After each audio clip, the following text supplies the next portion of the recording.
You're listening to the Turi Ryder's She Said What podcast. I'm Turi with Marcy Persky. Ingredients in today's installment: too much sugar, strange ideas about salt, and scary bad lettuce. And a quick reminder, if you want to win cool to be determined Captain Oblivious swag, be sure to listen to the contest rules there at the end of the podcast. I thought your worst nightmare was air that smells like SpaghettiOs. It's pretty bad. It's not so much that the air here smells like SpaghettiOs, it's that it looked like SpaghettiOs. So your air is orange? It was, yeah, kind of orangey forest fire air. I'm not going to say anything political. I have nothing to say. Hair, not orange, hair, orange, air, orange, I know. air. I want to just make that clear. You'll love this, What? but I like SpaghettiOs. A lot of people do. It's because, I think, they put a heck of a lot of sugar in it. And I'll tell Is you. that what it is? Yeah, they put a lot of sugar. And you know the Chicago Let Us Entertain You chain that owns restaurants from our youth and now, and they have like pedestrian restaurants for the general public, one of which used to be Barack Obama's favorite haunt. And I took the kids there when we first moved back to Chicago, and their attitude was, "Phew." And I didn't care for it. But they had in Minnesota, and they don't always talk about it being owned by a chain. Like, it's not a chain, it's a group, a restaurant group. That's what they call it now. And in Minnesota, everybody started raving about this Italian restaurant that was so good in Minnesota. And so I don't even remember the name of it. I stopped by, and it was kind of almost a parody of an Italian restaurant. The check tablecloths, the Dean Martin singing, Bella Luna, right? And When the moon hits your eye like a big pizza pie. That's exactly what. And it had the Chianti bottles and straw with melted wax. It was like a parody of an Italian restaurant from the 70s, right? Yeah. But my thought is, well, it's the Twin Cities. I love the Twin Cities, but not so sophisticated, maybe. But the food. Hey, I have a house full of Minnesotans right now, so. Don't give a rat's ass. Half the people who listen to this podcast are Minnesotans, and I'm just sorry to tell you, you guys don't have a lot of ethnic Italian culture around. Now, if it had been a Michigan. Polish restaurant, which they had in abundance, the general public would have known what was authentic. But Italian? Yeah. I order, because I don't eat meat in restaurants, I order some kind of pasta with a marinara sauce. And I'm tasting this sauce and I'm thinking, what does this remind me of? Something about this sauce is just not quite. It was SpaghettiOs. Quite. Chef Boyardee.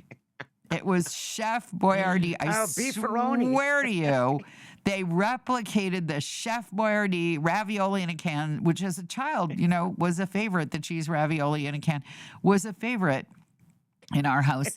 And the thought of it now kind of makes me want to heave. But what kids loved about that was that there was a massive amount of sugar and then later corn syrup, I think, in the sauce. Same deal with SpaghettiOs. It was just that sweet sugar. It's just sugar. It's like eating caramel corn, only with pasta and tomato. So I left this restaurant thinking, seriously, a whole Twin Cities full of people who grew up on SpaghettiOs and Chef Boyardee pasta. No wonder they like this place. And it's one of the reasons I believe to this day that I do not live in the Twin Cities anymore, because I can't keep my mouth shut when it comes to keeping my mouth open and eating Chef Boyardee masquerading as a fine dining experience. I just call it what it is. Just say, this is Chef Boyardee inspired spaghetti with a bunch of pictures of Frank Sinatra. And I'd hate to think what is their version of a kosher deli. I thank God nobody opened one there while I lived there. I think I told you about one year where, I don't know, I wanted a turkey in non-turkey season. Yeah. And I went to our little grocery store up here in Williams. Yep. And said, I really want to I have a craving for turkey. And she said, well, I have one sitting back here that no one's bought. She brings out this huge kosher turkey. Empire Kosher Turkey. And I mean, this is my store that doesn't even carry powdered Candles. matzo ball All soup. right. I mean, they don't. They they have a huge Latin section, pretty good, Asian section, but you have to go to Flagstaff to buy anything having to do with Passover, Seder, or if you want anything kosher. But I got the kosher turkey. You did mention, but you didn't tell me the whole story. I have one. So, you've heard of the wandering Jews. Now we got the wandering kosher turkey. There you go. Yeah. How it got there. I mean, it's got to be like a documentary how the Empire Kosher Turkey wound up in Williams, Arizona. I know. Nobody knows. Nobody knows the turkey I've seen. Oh, it was good. I also get a kick out of seeing in the New York Times recipes for pork that require kosher salt. I get a laugh out of that. Oh, all the time. Kosher salt is wanted for everything. It's basically a coarser salt. But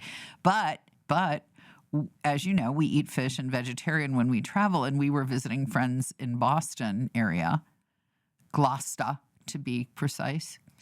And one of the two gentlemen in the couple had a very fancy restaurant for a very long time, and he can cook.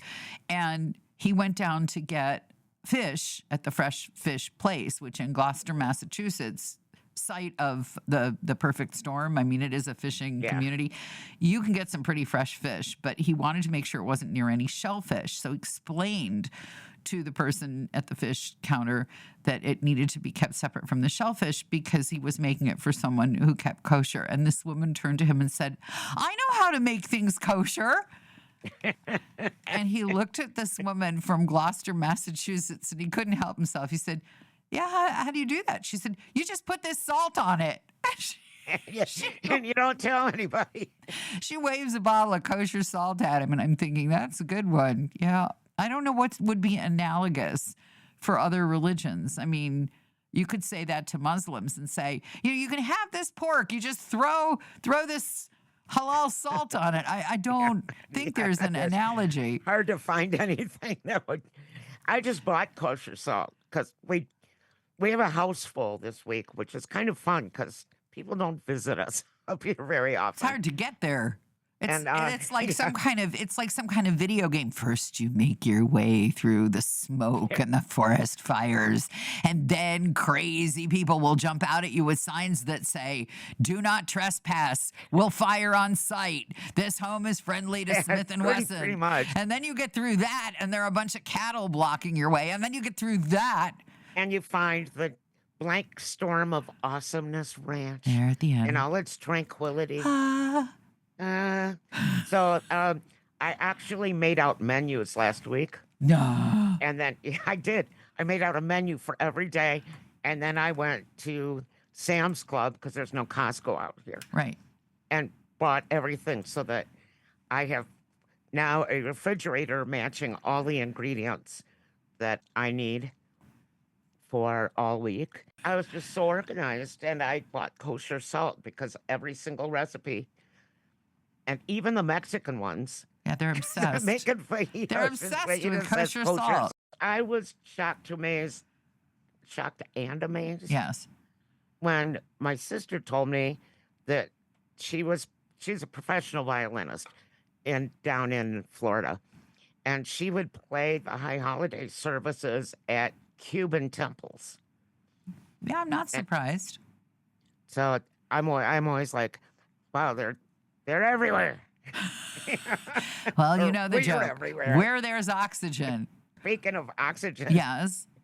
we went to the IMAX Yeah, Friday night. I was just telling the spousal unit that you had accidentally bought IMAX tickets and then discovered there would be blood. How did that go? Actually, okay, without giving anything away, it was not nearly as bloody as I thought. Oh, good. And the IMAX was nothing like how I pictured it. It's, Wait, it's what just did like you this picture? giant curved screen. What did you think it would be? Like they would shake your chair and throw you at the screen? I don't know. Or what did I you have no think it would be like idea. Rocky Horror Picture Show where people spray you with the blood? What did you think it would be? I had no idea. Okay. And so, but here's the thing. We're in Arizona, And it doesn't matter what part of Arizona you're in, especially during monsoon season. Mm. It is hot and it is humid, and there was no freaking air conditioning No in there. way. No way. Way. And we were sitting in the top row and Because of the blood fear, I know. just dripping with sweat. Oh. And I'm like, how do they have a theater up here? And it's right outside the entrance to the Grand Canyon. And so you know that they make a lot of money at this theater because all day they're showing like Grand Canyon stuff. And I'm like, how can they have a theater with no air conditioning? I mean, I was like, I thought I was dying, and then I looked at Frankie, and he was literally dying. And he's the one that's always cold, and I'm always hot. Well, let me ask you, what is there no air conditioning in it, or is it Well, just broken? I finally found out that it was broken, Ah, and it's taking them forever and 80 days to get parts to fix it. And people started like they put this up on Facebook on Saturday and apologizing to everyone. And it's a huge theater, I and don't they want were their all apology. I want my money back or well. coupons for all Here's the what they said. slushies. All the slushies you can Wait, stuff down your yeah. bra for the next year is what you want. Well, it's this huge theater, and it was like maybe a quarter full. I mean, there weren't that many people there Uh-huh. because not that many people live up here.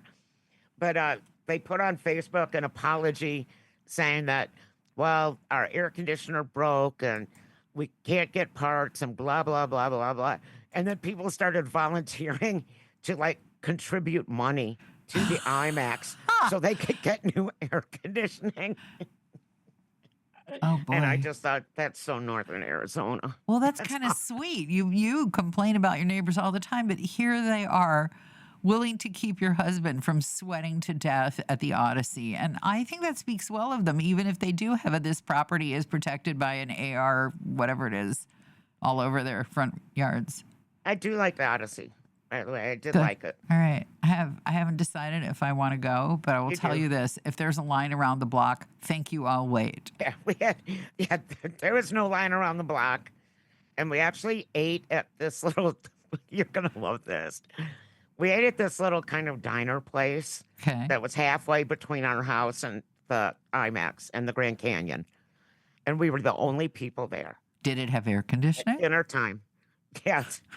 And it was really good, but we were the only ones there. Aw. So Frankie like gave this poor waitress like a triple tip Aw. because she wasn't making any money. We all know how that is. But it was right across the street from Bedrock, where the Flintstones camping ground is, Oh, and the Rapture, whatever, Raven What? Rapture or whatever. what? Raptor. Um, A raptor. Raptor. You got to be careful about that. That's It's true. one thing to be carried away by the forces of divinity. It's another thing That's to be true. picked up by talons of vultures. They're Ravens. two different Raptors. things. Raptors. Raptors. The big Raptor house is right across the street. I've been watching this wonderful woman in Oklahoma who has videos of her Wild Heart Sanctuary. I think I've mentioned her to you. Yeah. Yeah, because she's great. She'll praise the poop of a coyote. It's great. I mean, where else can you open up your phone and see, when I see poop like this from a coyote with parvo, I'm like, good job. And I'm thinking, there's a life. There's a life. Praising coyote poop. You got to have love. I've had dogs with parvo before. It either ends well, kind of, or it doesn't end well at all. Yeah. Puppies that you nurse through parvo tend to have mental issues. Well, maybe that's what happened to that nut bucket dog of yours. Well, on that cheerful, happy note, Yeah. are you in monsoon then? You've gotten some rain. Yes. It's good. So the Yes, every fires day. have died down. Big rains every day. That's good And there's because just green stuff growing everywhere. good because this is not a political show. But I was going to say that if you guys couldn't control your forest fire smoke, I was going to have to put a tariff on your AR-15. Yeah. Oh, yeah. Speaking of, this isn't political. No. This is a public interest statement that I'm going to. So, you know, the diarrhea lettuce that they traced to Taco Bell and Yes, I know it. Yes. a Mexican farm? Yes, I've Well, heard. Today they said, oh, we made a mistake. And so they blamed this whole farm and they did the testing wrong. Oh, man, that's Yeah. even worse than having to apologize for an IMAX with no air conditioning. Well, that's what happens when you replace scientists with a road crew, I guess. Well, Nobody knows how to test the lettuce. not that this is a political show, but it would be No, but would be nice if we had a government agency that could actually oh, wait, we used to have one of those. diarrhea lettuce makes me laugh every time I say it. All right, well, I'm glad you got to say it at least twice. This is usually the part where we thank you and I suggest you buy my book, She Said What? A Life on the Air. But we have decided that at least one of you deserves some sort of prize for listening.